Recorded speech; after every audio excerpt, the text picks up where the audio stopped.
बिस्मिल्लाहिर्रहमानिर्रहीम अस्सलामुअलैकुम वरहमतुल्लाहि वबरकातुहू। उम्मीद है दोस्तों आप सब खैर आफियत से ही होंगे। जैसा कि आपको पता है कि हमने bank management and ATM management system project in C++ start किया हुआ है, जिसका आज पार्ट नंबर 7 है। इससे पहले ऑलरेडी मैं 6 पार्ट अपलोड कर चुका हूँ। अगर आपने वो वीडियोज़ नहीं देखी तो वो वीडियोज़ आप देख के प्रीवियस जितने भी कंसेप्ट हैं वो क्लियर कर सकते हैं। आज के पार्ट 7 के अंदर हमने जो फंक्शनैलिटी परफॉर्म करनी है वो है जनाब transfer option. Transfer option mean कि एक बंदा अगर किसी दूसरे अपने रिलेटिव को, अपने फ्रेंड को अपने अकाउंट में से कुछ अमाउंट जो है वो ट्रांसफ़र करना चाहता है, उसे भिजवाना चाहता है, उसके अकाउंट के अंदर ऐड करवाना चाहता है, तो वो हम करेंगे आज के इस वीडियो के अंदर ट्रांसफ़र ऑप्शन के ज़रिए। ओके वो चाहे जैसा कि आपको पता है कि आप कोई रिलेटिव अगर किसी दूसरी कंट्री में है तो वो वहाँ बैठ के आपके अकाउंट में, अपने अकाउंट से आपके अकाउंट में पैसे ट्रांसफ़र करवाता है, या आप यहाँ पे बैठ के अपने अकाउंट से उसके अकाउंट में पैसे क्या करते हैं, ट्रांसफ़र कर देते हैं। तो वो कैसे होता है, वो with the help of transfer functionality के ज़रिए होता है कि आपके अकाउंट से पैसे निकाल के किसी के दूसरे के अकाउंट में ट्रांसफ़र कर देना।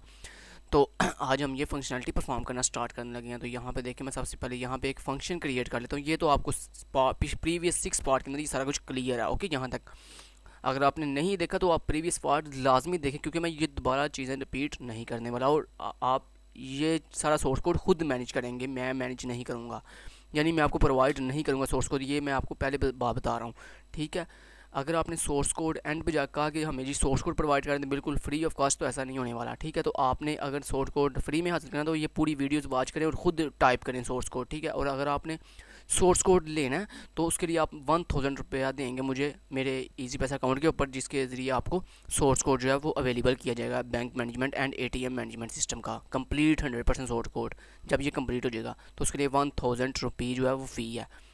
तो यहाँ पे देखें, विद ड्रॉ ऑप्शन के बाद हमने यहाँ पे ट्रांसफ़र के नाम से एक ऑप्शन रखी हुई है, ठीक है। तो यहाँ पे उसके लिए मैंने क्या किया, ट्रांसफ़र नाम से एक क्या बना लिया, फंक्शन क्रिएट कर लिया। तो यहाँ पे अब नीचे जाता हूँ और ये बैंक मैनेजमेंट आ गया, और इसमें ऑप्शन नंबर 5 के ऊपर है जी, ऑप्शन नंबर 5 पे ट्रांसफ़र ऑप्शन। तो यहाँ पे देखें केस 5 में मैं जाता हूँ और ये देखें ये हमारा केस 5 है, और इसमें मैंने क्या करना है, ट्रांसफ़र फंक्शन को कॉल कर दिया। अब जब ये फंक्शन कॉल होगा तो कॉल होने के बाद हमने क्या करना है, इसको यहाँ पे डिफ़ाइन भी करना है। तो यहाँ पे देखिए सबसे पहले वाइड और बैंक नाम की क्लास, उसके अंदर मैंने कहा मेरा एक फंक्शन है जी ट्रांसफ़र नाम से, ठीक है। तो इसलिए मैं आपको ये सारा बिल्कुल स्टेप बाय स्टेप इसलिए क्लियर करवा रहा हूँ ताकि आपको साथ साथ आप नोट करते जाएँ, आपको सोर्स कोड की एंड पे जाके ज़रूरत ना पड़े, आप साथ साथ जो है कवर करते जाएँ इसको, ठीक है। तो सबसे पहले मुझे यहाँ पे एफ स्ट्रीम के साथ वेरिएबल बनाना है ताकि मैं अपनी फ़ाइल को एक्सेस कर सकूँ, ठीक है। तो उसके लिए देखिए मैंने फ़ाइल नाम से एक वेरिएबल बना लिया, गॉट इट। और इसको करने से पहले सच्ची मुझे एक चीज़ याद आई, अगर आपने नोट की हुई तो मेरे ख्याल से आप लोग जो है मेरा सोर्स कोड अच्छे से नहीं देखते, इसी वजह से आपको मिस्टेक का भी पता नहीं चलता। प्रीवियस पार्ट 6 के अंदर मैंने एक मिस्टेक की थी, वो आप लोगों ने अभी तक जो है फाइंड नहीं की है। ओके, और मुझे ये था कि शायद आप लोग कमेंट में मुझे बताएंगे कि जनाब आपकी ये मिस्टेक है, इसे क्लियर करें, लेकिन आप लोगों को होश ही नहीं है कि हम क्या मिस्टेक कर रहे हैं, क्या कोड कर रहे हैं, ठीक है।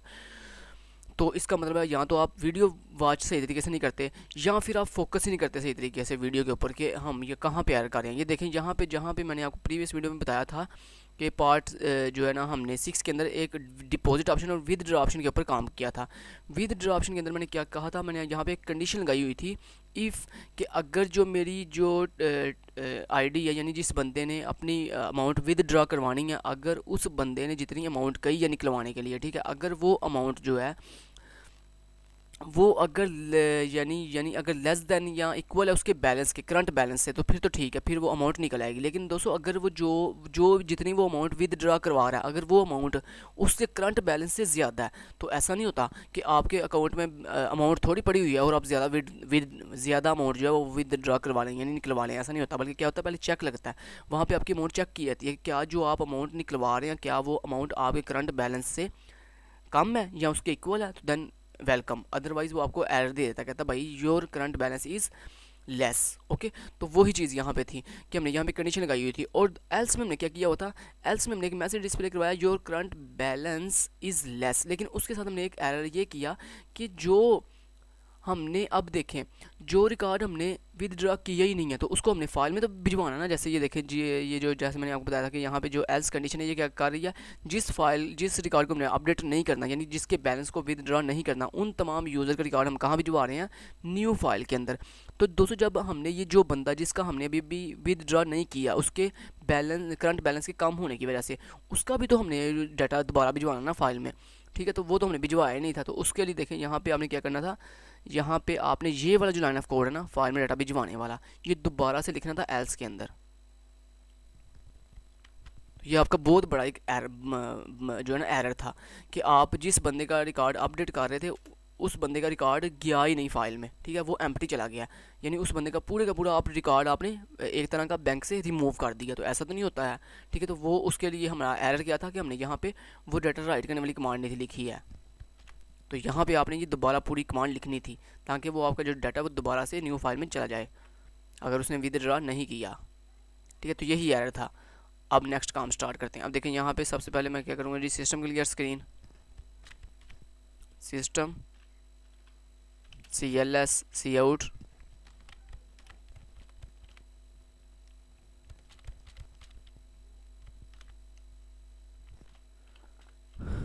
पेमेंट ट्रांसफ़र ऑप्शन, ठीक है। और उसके बाद अब क्या करना है हमने, ज़रा गौर करें।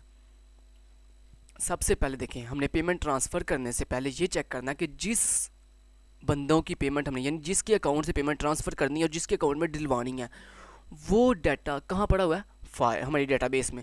तो उस डाटाबेस को सबसे पहले हमने वेरीफाई करना है कि क्या हमारी डाटाबेस एग्जिस्ट भी करती है कि नहीं करती। तो उसके लिए देखें ऑलरेडी मैंने आपको हर वीडियो में समझाता हूँ कि सबसे पहले जब भी कोई काम करना हो तो सबसे पहले डाटाबेस में रिकॉर्ड चेक करते हैं, क्या आपके डाटाबेस में रिकॉर्ड एग्जिस्ट करता है, यानी वो फाइल जिसमें आपका रिकॉर्ड पड़ा हुआ है क्या वो फाइल एग्जिस्ट करती है। तो उसके लिए देखें यहाँ पर हमने ये जो कोड ना ये इसका कॉपी कर लेते हैं, ठीक है। तो ये क्या करता है, ये चेक करेगा कि क्या फाइल एग्जिस्ट करती है कि नहीं करती, ठीक है। तो यहाँ पे देखिए मैंने क्या किया, जो मैंने फाइल नाम का वेरिएबल बनाया था उसके साथ मैंने अपनी फाइल को ओपन किया, किस फाइल को, बैंक वाली फाइल जिसमें मेरा रिकॉर्ड पड़ा हुआ था, ठीक है, डॉट टेक्स्ट iOS इन मोड के लिए यानी इन मोड यानी रीड मोड के लिए। उसके बाद मैंने क्या किया, इफ़ के साथ चेक किया, यहाँ पे देखें इफ़ लगा हुआ है, इफ़ के साथ मैंने चेक किया इफ़ अगर ना फैक्टोरियल फाइल, यानी फैक्टोरियल फाइल का मतलब यह है कि अगर फाइल एग्जिस्ट नहीं करती तो फिर मैसेज आए फाइल ओपनिंग एरर, अदरवाइज़ ये एल्स में चला जाएगा और एल्स में जा क्या करेगा, फाइल को ओपन कर देगा रीड मोड के लिए, इसने ओपन कर दिया।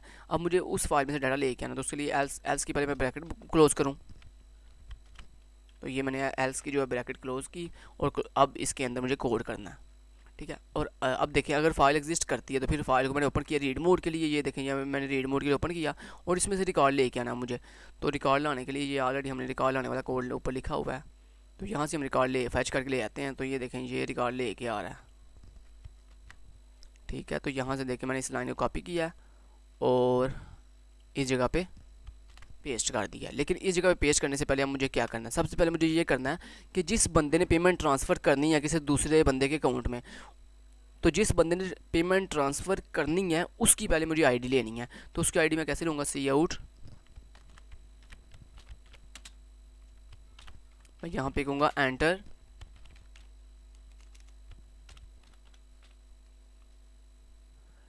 एंटर आईडी, एंटर क्या मैंने ऊपर दिया हुआ था, यस आईडी दी हुई अमाउंट विद यूज़र आईडी, हाँ ठीक है, enter user ID for transaction for transaction,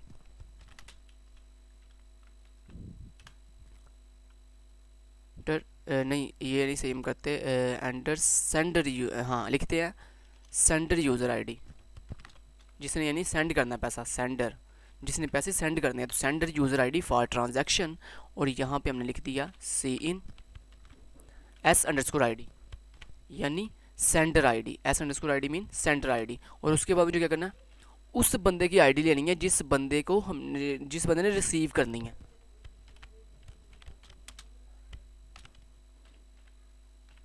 sorry receiver user ID transaction, ठीक है। ओके, तो ये हो गई सेंडर की और ये हो गई यूज़र रिसीवर की। तो उसके लिए r_id डन। तो ये मैंने सेंडर और यूज़र की आईडी ले ली और आईडी के लिए यहाँ पे मैंने वेरिएबल बना लेता हूँ string s_id and comma c_id, sorry r_id, यानी रिसीवर आईडी और सेंडर आईडी, ठीक है। दोनों की आईडी आ गई। अब दोनों की आईडी में करना क्या है, सिंपल ये करना दोस्तों कि जो सेंडर की आईडी यानी जो सेंडर है उसके करंट बैलेंस में से हमें उतनी अमाउंट जितनी उसने सेंड करनी है वो माइनस करनी है, जबकि जो रिसीवर है जिसने अमाउंट रिसीव करनी है उसके अकाउंट में वो जो अमाउंट हमने ट्रांसफ़र की है वो उसके अकाउंट और करंट बैलेंस में ऐड अप करनी है। ये दो काम हमने करने हैं, ठीक है। तो यहाँ पे देखें हैं, अब मुझे क्या करना पड़ेगा, अब यहाँ पे मुझे क्या करना है, बेसिकली यहाँ पे डाटा क्या हो रहा है, अपडेट हो रहा है, यानी एक बंदे की करंट बैलेंस में माइनस हो रहा है और दूसरे बंदे के करंट बैलेंस में प्लस हो रहा है, ठीक है। ऐसे ही हो रहा है ना। तो आप ज़रा सोचें, अब करंट जो बैलेंस आया आपका उसमें डाटा पूरा अपडेट तो नहीं ना हो रहा। जैसे फॉर एग्जांपल एक बंदे का जो नहीं डाटा तो पूरा वैसे वैसे अपडेट हो रहा है, क्योंकि देखिए ऑलरेडी एक रिकॉर्ड आपका पड़ा हुआ है, उसी रिकॉर्ड को हमने उठा के एक न्यू फाइल में भिजवाना है, तो उसके लिए रिकॉर्ड हमें अपडेट करना पड़ेगा। तो अपडेट करने के लिए हमें यहाँ पे एक और फाइल की जरूरत पड़ेगी, जैसे हमने ऊपर ली थी, ठीक है। तो उसके लिए हम यहाँ पे देखें file1 के नाम से एक वेरिएबल बना लेते हैं, ठीक है। ओके, तो यहाँ तक उम्मीद करता हूँ आपको बिल्कुल क्लियर अप होगा, ठीक है, डन। अब उसके बाद ये जिस फाइल में मैंने डाटा भिजवाना है उस फाइल को ओपन करना है, यानी file1 को, जिसमें न्यू अपडेट करने के बाद रिकॉर्ड जिस फाइल में भिजवाना है उस फाइल को मुझे ओपन करना है। तो file1 डॉट ओपन, किस फाइल, इसका नाम रख लेते हैं bank1 डॉट txt टेक्स्ट, उसके बाद कॉमा iOS ऐप मोड के लिए और iOS आउट मोड के लिए, sorry resolution operator out mode के लिए, ठीक है। तो ये हमने फाइल को ओपन कर लिया।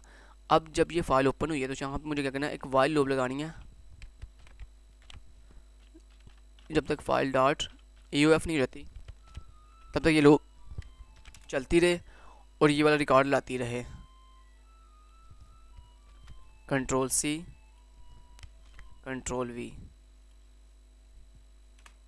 ठीक है। ओके, अब ज़रा गौर करना, अब क्या होगा। अब ये हमने ये चेक करना है इफ़ के साथ कि क्या, सबसे पहले हमने सेंडर की आईडी चेक करनी है कि क्या जो सेंडर है क्या उसकी आईडी मैच कर रही है हमारे डाटाबेस के अंदर, ठीक है। तो s_id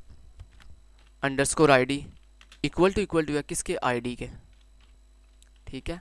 और अगर देखें सेंडर की आईडी मैच कर जाती है आईडी के साथ तो फिर वो वाली आईडी रिसीवर की आईडी से मैच नहीं करेगी। तो यहाँ पे हम इफ़ सिंपल एक ही कंडीशन से चलेगी, इन मल्टीपल कंडीशन में सिर्फ एट अ टाइम एक ही कंडीशन चलेगी, क्योंकि ज़ाहिर बात है सेंडर की आईडी रिसीवर की आईडी से मैच नहीं करती। तो अगर इफ़ चलेगा तो फिर एल्स नहीं चलेगा। तो यहाँ पे मैंने लिखा एल्स इफ़। तो अगर ये देखें इफ़ अगर नहीं चलता तो फिर क्या हम चेक करेंगे, फिर हम ये चेक करेंगे क्या जो रिसीवर की आईडी है क्या वो मैच करती है आईडी के साथ, यानी जो मेरी बैंक वाली फाइल से अंदर से आईडी आ रही है क्या वो आई, साथ में मैंने ये चेक किया क्या जो अंदर से आईडी आई है क्या वो सेंडर की आईडी से मैच करती है। अगर तो मैच करती तो इफ़ चल जाएगी, अगर मैच नहीं करेगी तो फिर मैंने चेक किया क्या वो रिसीवर की आईडी से मैच करती है, इक्वल टू है आईडी के, ठीक है। तो receiver_id। और तीसरी कंडीशन क्या होगी कि एल्स, कि ना तो वो सेंडर से मैच करती है और ना ही वो रिसीवर से मैच करती है, तो उसके लिए सिंपल एल्स में आ जाएगा,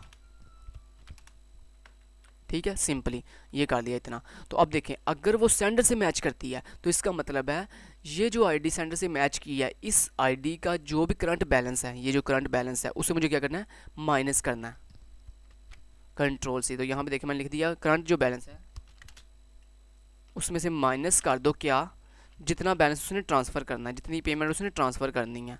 सॉरी यार मैं क्या कर रहा हूँ, तो वो तो हमने अभी पूछी नहीं है यूज़र से कि उतनी उसने कितनी पेमेंट ट्रांसफ़र करनी है, ठीक है। तो यहाँ पे हम ले लेते हैं अब अमाउंट,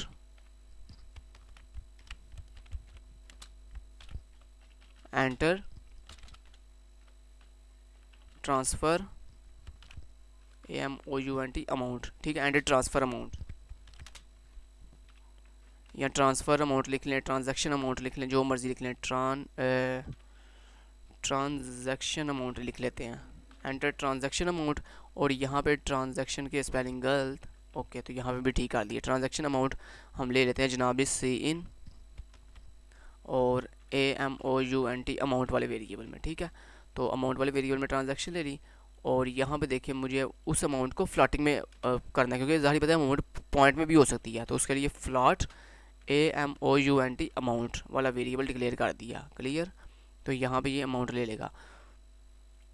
उसके बाद देखें यहाँ पे हमने क्या करना है, simply okay got it okay ठीक है, ओके डन। ये sender underscore ID, receiver underscore ID,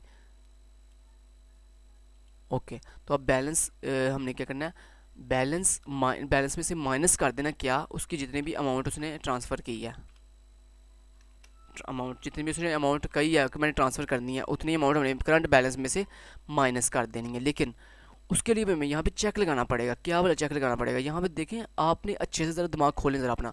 देखें वो फॉर एग्जांपल उसके अकाउंट में पड़ा हुआ है 500 रुपया, सेंडर के अकाउंट में पड़ा हुआ है 500 रुपया, तो वो ट्रांसफ़र कर रहा है 600 रुपया, तो ये ऐसा तो नहीं होता है। तो सबसे पहले हमें यहाँ पे कंडीशन भी चेक करनी पड़ेगी। तो यहाँ पे देखिए एक और काम भी हमने ये करना है,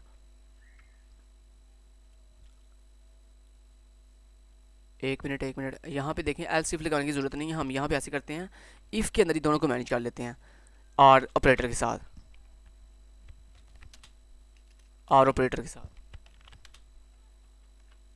ठीक है।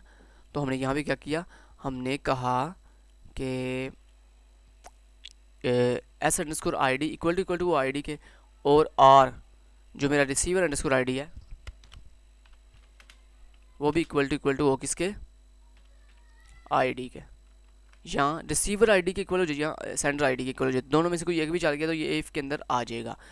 आने के बाद ये क्या करेगा, आने के बाद जनाब ये करेगा कि सबसे पहले इसने ये करना है कि इसने चेक करना है क्या रिसीवर और सेंडर दोनों मौजूद हैं।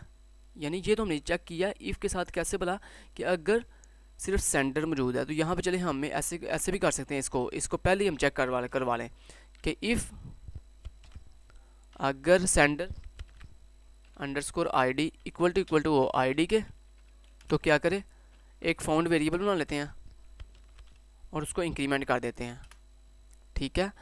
और उसके बाद एल्स इफ़ अगर receiver underscore ID equal to वो आईडी, क्योंकि मुझे ये करना है कि जनाब जी देखें ट्रांजैक्शन कब होती है, जब दोनों आईडी एग्जिस्ट कर रही हो, यानी डेटाबेस के अंदर अगर जो सेंडर की आईडी है वो भी एग्जिस्ट कर रही हो और रिसीवर की आईडी भी एग्जिस्ट कर रही हो, तो तब हम ट्रांजैक्शन करते हैं। तो उसके लिए मुझे क्या करना पड़ेगा, पहले ये चीज़ वेरीफाई करनी पड़ेगी क्या सेंडर और रिसीवर दोनों की आईडी डेटाबेस में एग्जिस्ट करती है। अगर दोनों में से किसी एक की आईडी एग्जिस्ट करती है तो हम ट्रांजैक्शन नहीं करेंगे, हम ट्रांजैक्शन परफॉर्म नहीं करेंगे, ठीक है। तो ये बात आपने याद रखनी है। तो ये देखें यहाँ पे मैंने क्या किया, फिर फाउंड वेरिएबल को फिर भी तुमने क्या कर देना, इंक्रीमेंट कर देना, ठीक है। तो इंक्रीमेंट कर दिए, ये मैंने कर दिया जनाब इंक्रीमेंट, ठीक है। अब आपको समझ लग गई कि अगर दोनों यानी सेंडर भी एग्जिस्ट कर रहा हो और रिसीवर भी एग्जिस्ट कर रहा हो, तो देन ही हम फाउंड वेरिएबल की वैल्यू को इंक्रीमेंट करेंगे। तो यहाँ पे देखिए मैंने एक फाउंड वेरिएबल बना लिया इंट डाटा टाइप के साथ, FOUND फाउंड वेरिएबल बना लिया जिसकी वैल्यू 0 कर दी, ठीक है। अगर फाउंड वेरिएबल की वैल्यू 2 है, यानी देखें अगर सेंडर एग्जिस्ट करेगा तो फाउंड वेरिएबल प्लस हो जाएगा, यानी 0 से 1 हो जाएगा, और अगर रिसीवर एग्जिस्ट कर रहा होगा तो फिर ये 1 से हो जाएगा 2, ठीक है। तो यानी 2 दफ़ा ये इंक्रीमेंट होगा। अगर दोनों एग्जिस्ट करेंगे तो 2 दफ़ा फाउंड वेरिएबल की वैल्यू इंक्रीमेंट होगी, यानी फाउंड वेरिएबल की वैल्यू हो जाएगी 2। तो हम यहाँ पे करेंगे इफ़, ठीक है, हम क्या करेंगे इफ़ अगर जो फाउंड वेरिएबल है उसकी वैल्यू इक्वल टू है 2 के, उसकी वैल्यू किसके इक्वल है, 2 के इक्वल है, तो ये इफ़ के अंदर आ जाएगा, ये इफ़ के क्या करेगा, अंदर आ जाएगा, ठीक है। और ऊपर हमने यहाँ पे देखें यूनिकली आइडेंटिफाई आईडीज़ भी लगाई हुई हैं, जहाँ पे हम अकाउंट क्रिएट कर रहे हैं ना, ये मैं आपको दिखाता हूँ। ये देखें ये यूज़र अंडरस्कोर आईडी, ये हम अकाउंट क्रिएट कर रहे हैं, तो यहाँ पे ये देखें हमने लिखा भी हुआ है यूज़र आईडी ऑलरेडी एग्जिस्ट, ठीक है। तो यहाँ पे ये इसका मतलब आईडी हमारी यूनिकली आइडेंटिफाई है, ठीक है। तो यहाँ पे हमने क्या किया, हमने कहा इफ़ अगर फाउंड वेरिएबल की वैल्यू इक्वल टू है 2 के, तो देन ये क्या करे, ये जनाब ये करे कि हमारे डाटा की ट्रांजैक्शन परफॉर्म कर दे, हमारे डाटा की ट्रांजैक्शन क्या कर देवे, परफॉर्म कर देवे। अदरवाइज एल्स, अदरवाइज एल्स में चला जाए और एल्स में जाके नहीं, यहाँ आप ऐसे करें कि ये चीज़ परफॉर्म यहाँ पे ना करें, यहाँ पे सिर्फ जस्ट यही चेक करवाएं क्योंकि वो आपके लिए ज़्यादा कम्प्लेक्सिटी हो जाएगी। तो यहाँ पे हम ये करते हैं, सिर्फ जस्ट यही चेक करवाते हैं क्या हमारी दोनों आईडी एग्जिस्ट कर रही हैं।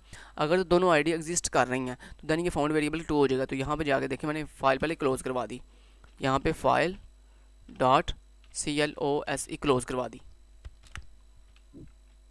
डन। अब उसके बाद दोबारा फाइल को ओपन करूँगा। दोबारा फाइल को ओपन क्यों करना है, अब मुझे ट्रांजेक्शन करवानी है। कब, जब इफ़ के साथ ये कर रहा होगा, इफ़ अगर फाउंड वेरिएबल की वैल्यू इक्वल टू है 2 के, तो देन ट्रांजेक्शन परफॉर्म हो, ट्रांजेक्शन परफॉर्म हो, अदरवाइज एल्स में चला जाए। अब आपके लिए ज़्यादा इजी हो जाएगा क्योंकि वो आगे ज़्यादा गड़बड़ हो रही थी दरमियान में। ठीक है, देखिए मैंने पहले क्या किया, पहले फाइल को ओपन किया और सबसे पहले ये चेक किया क्या सेंडर और रिसीवर दोनों आईडीज एग्जिस्ट कर रही हैं। ठीक है, अगर दोनों आईडीज़ एग्जिस्ट कर रही हैं तो फिर मैंने क्या किया जनाब, फाइल को क्लोज़ कर दिया और यहाँ पे आगे चेक कर दिया इफ़ अगर फाउंड वेरिएबल की वैल्यू 2 है तो इसका मतलब दोनों आईडीज़ एग्जिस्ट कर रही हैं। अगर एल्स में चला जाएगा तो इसका मतलब दोनों आईडीज़ एग्जिस्ट नहीं कर रही। तो हम यहाँ पे कहेंगे सी out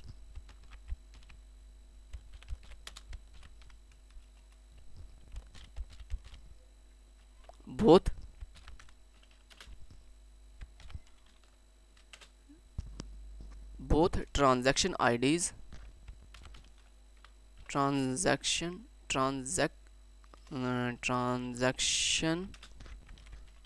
user IDs not found, cannot found, या आप ऐसे भी कह सकते हैं user ID invalid,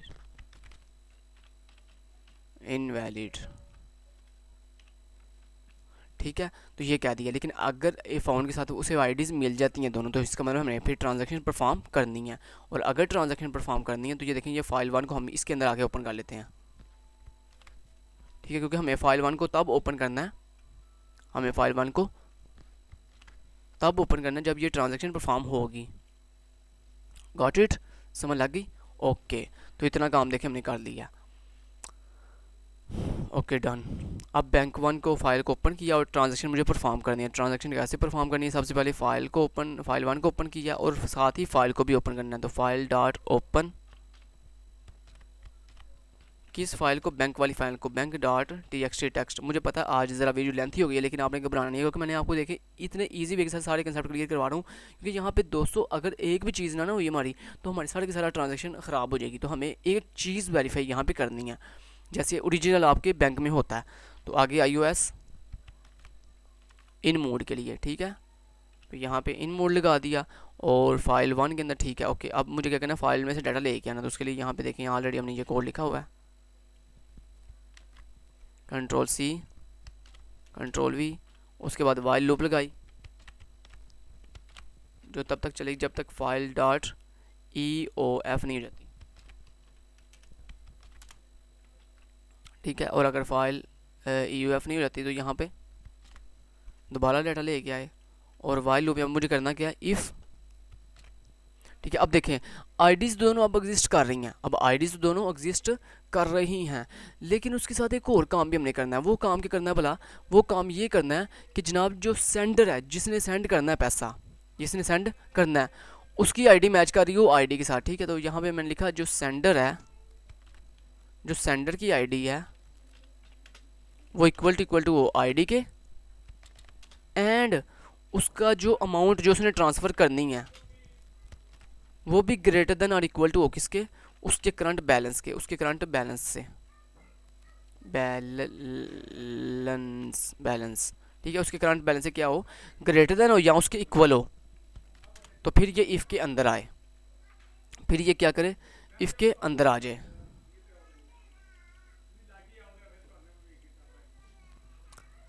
got it, इतनी समझ आएगी? ओके, नहीं एक और काम भी करना मुझे, एक और। चलें ये ऐसा काम करते हैं जनाब, ये जो है ना, यहाँ पे कर लेते हैं बैलेंस वाला रोल, बैलेंस वाला काम भी यहाँ पे कर देते हैं ताकि बैलेंस का भी रोल है यहाँ पे ख़त्म हो जाए। तो एंड उसका जो अमाउंट है greater than or equal to हो किसके, उसके करंट BALANCE बैलेंस से, ठीक है। तो फिर फाउंड वेरिएबल की वैल्यू इंक्रीमेंट हो, ठीक है। तो यहाँ पे देखें ये बैलेंस भी हमने यहाँ पे चेक करवा लिया। अदरवाइज जब बैलेंस कम होगा तो ऑटोमेटिक वो क्या करेगा, ये इसे ये वाला क्या देगा, both transaction user IDs and balance invalid, balance invalid, ठीक है। इतना उसने काम कर दिया, तो ये उसने कर दिया। उसके बाद अब मुझे बैलेंस यहाँ पे चेक करवाने की ज़रूरत नहीं है क्योंकि हमने ऑलरेडी ऊपर बैलेंस चेक कर लिया, ठीक है। अब यूज़र जो आईडी है, अगर सेंडर की आईडी से मैच करके तो हमने फिर क्या करना है, उसका जो बैलेंस है बैलेंस में से माइनस कर देना उसकी जितने भी अमाउंट है AMOUNT अमाउंट को, ठीक है। अमाउंट को माइनस करने के बाद हमने क्या करना है जनाब, उसका डाटा न्यू फाइल में भिजवा देना। तो न्यू फाइल में डाटा भिजवाने के लिए ये देखें यहाँ पे ऑलरेडी हमने न्यू फाइल का डाटा कोड लिखा हुआ है,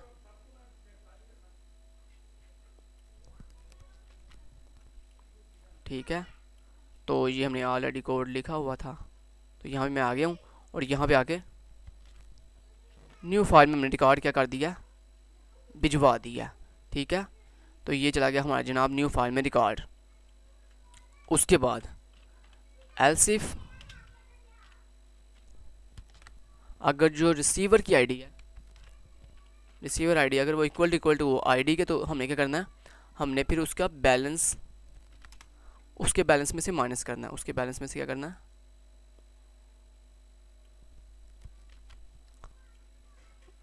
उसके बैलेंस में प्लस करना है। तो यहाँ पे देखें अब मुझे रिसीवर के बैलेंस में ऐड अप करना है, तो ये मैंने ऐड अप कर दिया उतनी अमाउंट जितनी अमाउंट ट्रांसफ़र हुई है, ठीक है। तो ये इतना काम हमने कर दिया। उसके बाद एल्स के अंदर हमें क्या करना है, सिंपली जो है जिस रिकॉर्ड को अपडेट नहीं करना उसको सिंपली न्यू फाइल में भिजवा देना। तो ये इतना आसान काम नहीं था। तो ये देखिए कितनी लॉजिक वाला काम है, कितना दिमाग लग रहा है यार यहाँ पे कि एक चीज़ को वेरीफाई करना कि ये चीज़ ठीक है कि नहीं है, ठीक है। तो ये देखें ये अब आपका कोर्स सारा कंप्लीट हो गया, यानी ट्रांजैक्शन का जितना भी आपका सीन था वो बिल्कुल क्लियर अप हो गया, ठीक है। उसके बाद हमने अब क्या करना है, अपनी जो फाइल ओपन की है फाइल वाली, इसको क्लोज़ करना है। तो फाइल .close क्लोज़, तो ये मैंने क्या कर दिया, फाइल को क्लोज़ करवा दिया। उसके बाद जो नई फाइल है फाइल 1 उसको भी क्लोज़ करना है। तो फाइल 1 .close क्लोज़, फाइल 1 भी क्लोज होगी। उसके बाद रिमूव कर देना, रिमूव का कोड ऑलरेडी हमने ऊपर लिखा हुआ है, तो ये उसके साथ ही हम रिमूव कर देते हैं सारा कुछ। तो ये देखें ये रिमूव का कोड हमने लिखा हुआ है, और रीनेम का भी, जो नई फाइल ओपन किया उसका नाम भी रीनेम हमने किया हुआ है। तो यहाँ पे ये हमने रिमूव का कोड भी लिख दिया और रीनेम का कोड भी लिख दिया। तो ये हमारा यहाँ तक कोड बिल्कुल अब क्लियर अप है। इसको एक दफ़ा आप कंपाइल कर लें, ये कंपाइल एंड रन किया,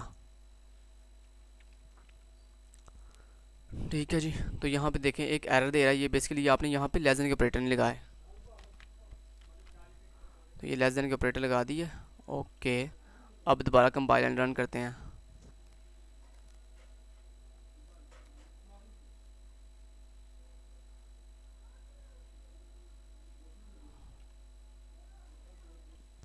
तो ये देखें यहाँ पे हम ऑलरेडी बैंक मैनेजमेंट के ऊपर हमने लॉगिन सक्सेसफुली कर लिया। मैंने खुद वो स्किप थोड़ा किया है ताकि वो जल्दी जल्दी मैं लॉगिन कर लूँ।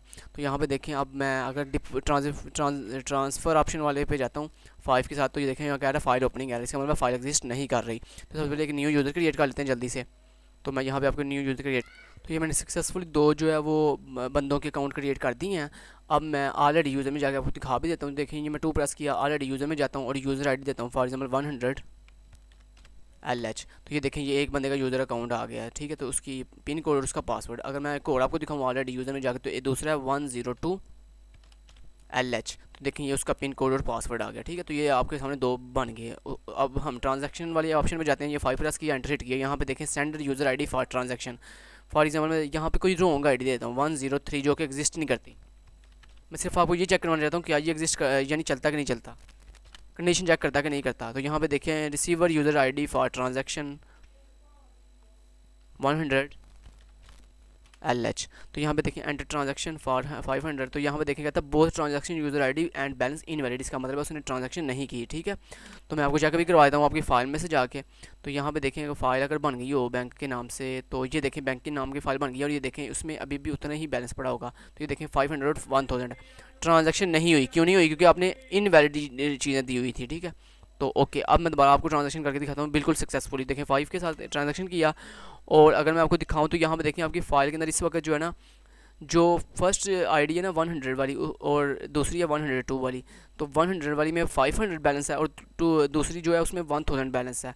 तो टोटल बैलेंस है इस वक्त फ़ाइल में 1500। ठीक है, तो यहाँ पे देखें ट्रांजैक्शन करता हूँ। फॉर एग्जांपल 100 LH से ट्रांजैक्शन करता हूँ 102 LH में।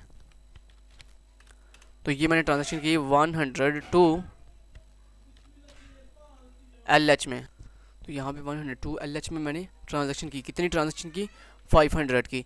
एंटर हिट किया और ये आपकी ट्रांजैक्शन हो गई है। मैं आपको दिखा भी देता हूँ। ये देखें, ये आप अगर बैंक वाली फ़ाइल में जाएं तो अगर मैं इसको दोबारा क्लोज़ करके दोबारा ओपन करता हूँ तो ये देखें मैं दोबारा अपनी जाता हूँ और यहाँ पे देखें बैंक नाम की जो फ़ाइल थी उसमें अगर आप गौर करें तो 100 ने ट्रांजैक्शन की थी कितनी? 500 की, और उसके पास बैलेंस कितना था? 500 का। तो ये देखें यहाँ पे सक्सेसफुली उसका जो बैलेंस है वो ज़ीरो हो गया और जिसके अकाउंट में उसने ट्रांजैक्शन की है उसका करंट बैलेंस था पहले 1000 और उसका देखें 500 ऐड होने के बाद उसका करंट बैलेंस हो गया 1500। ठीक है, तो ये देखें सक्सेसफुली आपकी ट्रांजैक्शन हो रही है। तो ये देखें, ये आपको क्लियर हो गया होगा कि आज की वीडियो आपके लिए बहुत हेल्पफुल रही होगी, उम्मीद करता हूँ, क्योंकि हमने सक्सेसफुली जो ट्रांजैक्शन करनी सीख ली है।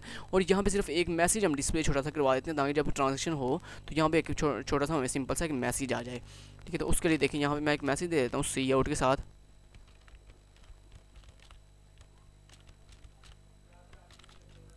तो यहाँ पे मैंने मैसेज दे दिया transaction successfully, transaction successfully.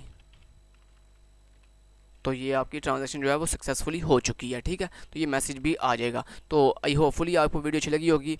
Thank you so much. Till then guys, take care, अल्लाह हाफिज़।